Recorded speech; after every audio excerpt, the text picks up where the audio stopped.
In the life of an institution, time is measured in eras, and success is measured in the service it provides to its constituents.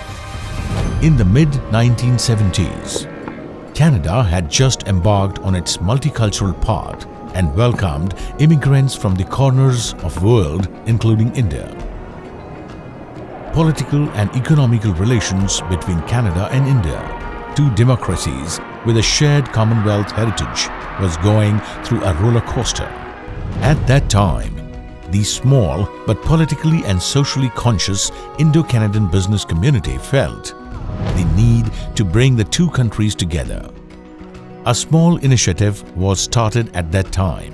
Its significance was not felt then or for a long time.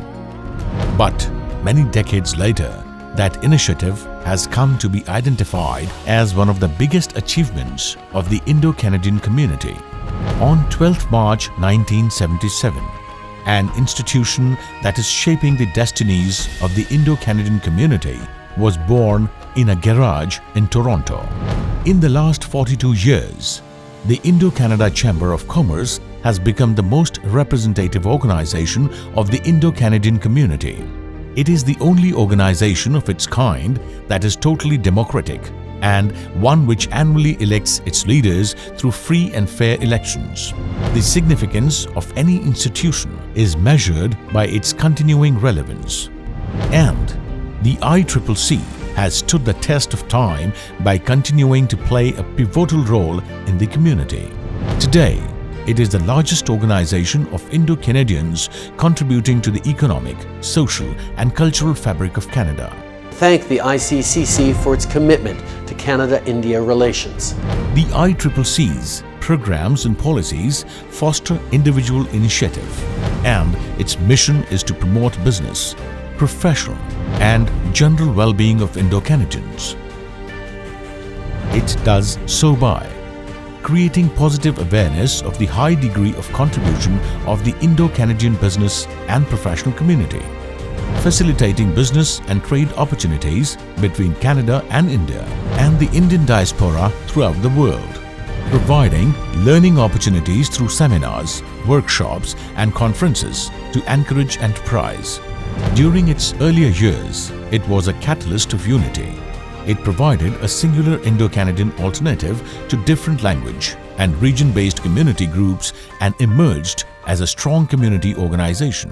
As the community grew, it transformed into a dynamic business organization. Today, it is the largest bilateral chamber of commerce with a membership in thousands and the only organization in Canada-India corridor to have offices both in Canada and in India. During the 4 decades of its existence and growth, our chamber has witnessed 4 distinct phases. From 1977 to 1987, in its first decade, after Kishore Doshi became its first president, the founding members worked to make it the premier networking organization. In the second decade, from 1987 to 1997, the infusion of younger members, their persistence and determination ensured that the organization began to grow and flourish. A governance structure was established and the organization's bylaws were updated. It was in this decade that our chamber started honoring Indo-Canadians for their achievements by bestowing them with awards.